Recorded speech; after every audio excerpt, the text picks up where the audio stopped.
రాజకీయాల్లో కాదే విషయం రాజకీయాలకు అనర్హం అన్నట్టుగా మారిపోయిన సిచ్యువేషన్ అయితే మనకు చాలా క్లియర్ అనిపిస్తుంది. అందులో ముఖ్యంగా మాత్రం ఏవైతే ఎన్నికల సమయం దగ్గర పడుతున్న కొద్దీ ఒక్కో రాష్ట్రంలో అక్కడ జరుగుతున్న రాజకీయ పరిణామాలు అన్నవి ప్రతి ఒక్కరిని ఆలోచింపజేస్తాయని దాంట్లో ఎలాంటి అంటే సందేహం లేదు. ఎందుకంటే మొదటిది తమిళనాడు ఎన్నికలు 2026లో ఉంటే కొన్ని నెలల పాటు ఉంది టైము. ఆ టైంలో ఎన్నికలు రాబోతున్న నేపథ్యంలో టీవీకే పార్టీ అని ఒక పార్టీని పెట్టి విజయ్ అనే మరొక సూపర్ స్టారు ఎలా అయితే ఒకవేళ మనం సౌత్ ఇండియాలోకి వచ్చినప్పుడు సరే, ముఖ్యంగా టాలీవుడ్లోకి వచ్చినప్పుడు ఎట్లయితే చిరంజీవి, బాలకృష్ణ ఇట్లా ఆ తర్వాత పవన్ కళ్యాణ్ ఎలా మాట్లాడుకుంటాం, అట్లా అక్కడ రజనీకాంత్, కమల్ హాసన్ అట్లా కొద్దిమంది పేర్లు రాసుకుంటే విజయ్ పేరు కూడా, ఎందుకంటే అజిత్ విజయ్ అని ఇద్దరు ఏంటంటే సమకాలికులుగా చూస్తుంటారు. ఇద్దరు కూడా మంచి అంటే హైయెస్ట్ ఫ్యాన్ బేస్ ఉన్న హీరోస్గా వాళ్ళిద్దరిని మనం చూస్తుంటాం. మిగిలిన వాళ్ళు ఉండరు, సూర్య కానివ్వండి, విక్రమ్ వాళ్ళందరూ ఉంటారు. కానీ బట్ విజయ్కి ఉన్న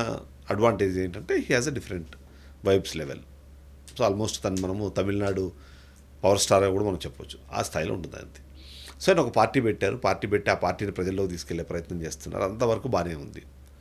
ఈ నేపథ్యంలో మొన్న జరిగిన ఘటన, కరూరులో జరిగిన ఘటన ఏదైతే ఉందో 39 మంది ప్రాణాలు కోల్పోయి 10ల సంఖ్యలో జనాలు ప్రాణాపాయ స్థితి నుంచి వాళ్ళు కోరుకున్న సిచ్యువేషన్ మనకు అనిపిస్తూ ఉంటే, దాని మీద ఎలా రాజకీయాలు చేయొచ్చు అని ఒక సామాన్య మానవుడికి ఆయన ఊహకు అందని విధంగా ఎవరికి వాళ్ళు వర్షన్స్ క్రియేట్ చేసుకొని ఆ క్రియేట్ చేసుకున్న వర్షన్స్ని ప్రజల్లోకి తీసుకెళ్లే ప్రయత్నం చేయడము ఒక రకంగా ఆశ్చర్యానికి, మరోవైపు అసహ్యం పడేలాంటి సిచ్యువేషన్కి అయితే వాళ్ళు తీసుకెళ్తున్నారు. ఘటన జరిగింది, ఆ ఘటన జరగడంలో ప్రణాళిక లోపం ఒకటైతే వాటిని నియంత్రించాల్సిన పని ఎవరైతే ఉన్నారో ప్రభుత్వం అది చేయకపోవడం కూడా, ఈ రెండు మనకి చాలా క్లియర్గా అనిపిస్తుంది. ఎందుకంటే ఇవాళ రేపు ఏమైపోతుంది అంటే 2 రకాల ఆస్పెక్ట్స్ ఇక్కడ మనం మాట్లాడుకుందాం. మొదటిది ఏంటంటే నిజంగానే ఇదే విజయ్ ఒక పొలిటికల్ స్పీచ్ తీసుకొని పెట్టి యూట్యూబ్లోనో లేకపోతే సోషల్ మీడియా ప్లాట్ఫామ్స్లోనో పెడితే లక్షలాది మంది ఆ ప్రాంతానికి సంబంధం లేని వాళ్ళు కూడా చాలామంది చూస్తారు. కానీ ఇక్కడ వీళ్ళు చేస్తున్న పని ఏంటి? కార్నర్ మీటింగ్లని, బహిరంగ సభలని, ర్యాలీలని, గ్యాదరింగ్స్ అని ఇలాంటి డిఫరెంట్ నేమ్స్ పెట్టి అక్కడికి వాళ్ళకి సంబంధించిన జనాల్ని పిలిపించుకొని అలా వచ్చిన జనాలకు సంబంధించిన విజువల్స్ తీసుకొని ఆ విజువల్స్తో సోషల్ మీడియాలోకి తీసుకెళ్ళి వాటి ద్వారా నాకింత జనాదరణ ఉంది అని చూపించుకునే ప్రయత్నం చేస్తున్నారు. సో రాజకీయాలకు సంబంధించిన సభలు అవన్నీ జరిగినప్పుడు అందరికీ తెలిసిన విషయమే, చాలా వరకు వాటిలో తరలించబడతారు, అక్కడికి సమీకరించబడతారు.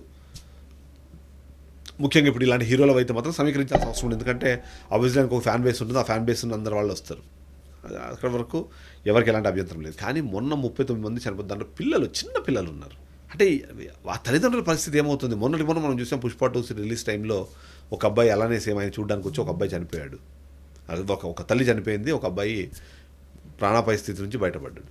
అలాంటి సిచ్యువేషన్స్ వచ్చిన తర్వాత అది స్టేట్ వైడ్ కాదు, కంట్రీ వైడ్ ఇష్యూ జరిగింది. ఎందుకు? ఆ టైంలో అల్లు అర్జున్ అరెస్ట్ చేయడం, తీసుకెళ్ళి జైలు వేయడం, మండే అతను జైల్లో ఉండడం అన్నీ తెలిసిన తర్వాత నీకు విజయ్ అంటే అభిమానం ఉంది, వెళ్ళండి చూడండి, ఆయన మీద అంటే మీకు ప్రేమ ఉంది, వెళ్ళండి మళ్ళీ ఓట్లేయండి, ఎవరు మిమ్మల్ని ఎవరేం కాదన్నారు. కానీ మీరు చేస్తున్న పని ఏంటి? మీ పిల్లల్ని తీసుకెళ్ళి ఏం చేస్తారు? అతను ఏం చూపిస్తారు అంత దూరంలో అంతమంది జనాల్లో? అక్కడున్న సమాచారం ప్రకారం 10,000 మందిని అక్కడ తరలిస్తామని చెప్పి, ఆ 10,000 మందితో మేము కార్నర్ మీటింగ్ జరుగుతామని చెప్పి పర్మిషన్ తీసుకొని 30 నుంచి 40,000 మందిని తరలించే క్రమంలో లక్షలాది మంది వచ్చేసి అక్కడికి ఆ విజువల్స్ కోసమని, అక్కడ ఆ గ్రాండ్యూర్ కోసం అని చెప్పి వాళ్ళందరినీ ఒక సైడ్కి తీసుకొచ్చే క్రమంలో ఇది సరిపోదన్నట్టు 4-5 గంటలు లేటుగా విజయ్ రావడము, ఆయన చూడాలన్న ఆదుర్ద ఇవన్నీ పెట్టుకొని ఏం చేస్తున్నారు వీళ్ళు? 39 మంది ప్రాణాలు పోవడానికి కారణాలు అయ్యారు. సో ఇక్కడ ప్రభుత్వం తప్పేంది, టీవీకే పార్టీకి సంబంధించిన విజయ్ తప్పేంది, ఇది ఒకసారి మనం చూడాలి. టీవీకే పార్టీకి సంబంధించిన విజయ్ విషయం చూస్తే మాత్రము ఒకటి, షెడ్యూల్కి ఒక అరగంట అటు ఇటుగా రావడం ప్రాబ్లం లేదు, ఒక గంట అటు ఇటుగా రావడం ప్రాబ్లం, 4-5 గంటల తర్వాత రావడం ఏంటి? మీ సినిమా ప్రెస్ మీట్ కాదు అది. ఇది మీ సినిమా ప్రెస్ మీట్ అంటే వ్యూవర్షిప్ అది ఉంటుంది కాబట్టి మీరు 8 గంటలు లేట్గా వచ్చినా సరే జర్నలిస్టులు ఆగుతారు, పిఆర్ వాళ్ళని ఆపుతారు, అవన్నీ జరుగుతాయి. ప్రోగ్రామ్ కాదు, నువ్వు జనాలకి నేను సేవ్ చేస్తానని చెప్పి ఆ ప్రాంతానికి వెళ్తున్నావు, బాగుంది. నువ్వు కనీసం అనుకున్న మీటింగ్ అటెండ్ అవ్వడానికి 4-5 గంటలు లేట్ పోయేవాడివి, ప్రజలకు ఏం సేవ చేయగలుగుతాను నువ్వు ప్రశ్నిస్తే? నువ్వు అంత బిజీగా ఉన్నావా అన్న ప్రశ్న వాళ్ళు వేస్తే అప్పుడు ఏం సమాధానం చెప్తారు?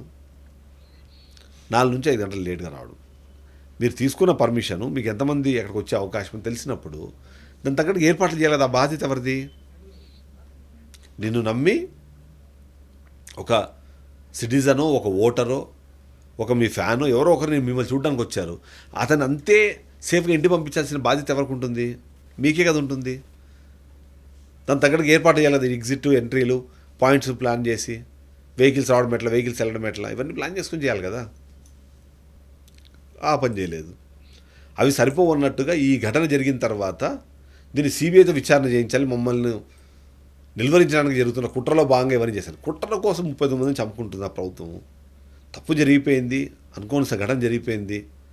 ఆ సందర్భంలో వాళ్ళు ఖచ్చితంగా ఒక 10 రకాల ఆరోపణలు, విమర్శలు చేస్తారు. ఆ విమర్శలకు సమాధానం చెప్పాలి. కానీ కుట్ర కూడా దీనిలోకి ఎక్కడి నుంచి ఎక్కడ తీసుకొచ్చారు?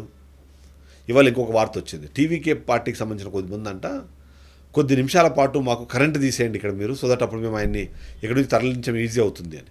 అంత గ్యాదరింగ్లో పవర్ తీసేస్తే వాళ్ళు పానిక్ అవ్వరా? ఇక ప్రభుత్వం ఎందుకు చూద్దాం ఒకసారి. ప్రభుత్వానికి తెలుసు వాళ్ళు ఎవరో వచ్చారు, 10,000 మందితో మేము మీటింగ్ పెట్టుకుంటామంటే, విజయ్ లాంటి హీరో వస్తే 10,000 మందితో అక్కడ గ్యాదరింగ్ కంప్లీట్ అయ్యే అవకాశం ఉందా? లేదు కదా. ఇవి సరిపోన్నట్టు ఎవరిని ఎక్కడి నుంచి తరలిస్తున్నారు, ఎంతమంది వచ్చే అవకాశం ఉంది అన్నది ఇంటెలిజెన్స్ ఏం చేస్తుంది? State intelligence. వాళ్ళు ఎందుకు చెప్పలేదు? ఇవన్నీ చేసే క్రమంలో జరగబోతున్న పరిణామాలు ఏవైనా ముందుగానే పసిగట్టిన పరిస్థితుల్లో ప్రభుత్వం ఉంది అంటే ఎట్లా? 10,000 మందితో మేము మీటింగ్ చేస్తామని ఒక లెటర్ ఇచ్చినప్పుడు, బాబు విజయ్ లాంటి హీరో వస్తే కేవలం 10,000 మంది మీరు ఎలా 10,000 మందికి మీరు ఎలా నియంత్రిస్తారు వాళ్ళని? అంతకన్నా ఎక్కువ రాకుండా ఎట్లా నియంత్రిస్తారు అని చెప్పడానికి మీరు ఒక ప్లాన్ ఆఫ్ యాక్షన్ నాకు ఇవ్వండి చెప్పాలి కదా. అది చేయకుండా పోవడం అన్నది. ఇక ప్రభుత్వం స్పందించే క్రమంలో వీరికి రాజకీయాలను ఆపాదించే ప్రయత్నం చేద్దాం, అది ఒకటి నాకు మంచిగా అనిపించట్లేదు. ఎందుకంటే వెంటనే రాజకీయాల్లో దిగిపోయారు. అతని ప్రచార యావ కోసం పిల్లల్ని చంపేశారు, ప్రచార యావ కోసం మనుషులు చంపేశారు. ఆయన మీద కేసులు పెట్టాలి, ఆయన అరెస్ట్ చేయాలి, ఆయన ఇబ్బంది పెట్టాలి.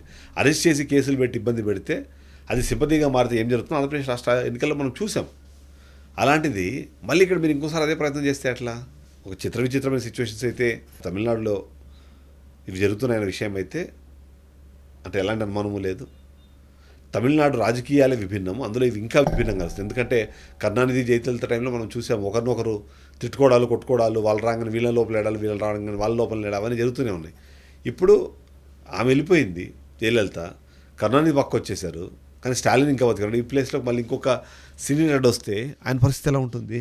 సో వీటిని బట్టి చూస్తే మాత్రం తమిళనాడు రాజకీయాల్లో కూడా కొద్దిగా మార్పు రావాల్సిన అవసరం అయితే మనకు అనిపిస్తుంది. Thank you.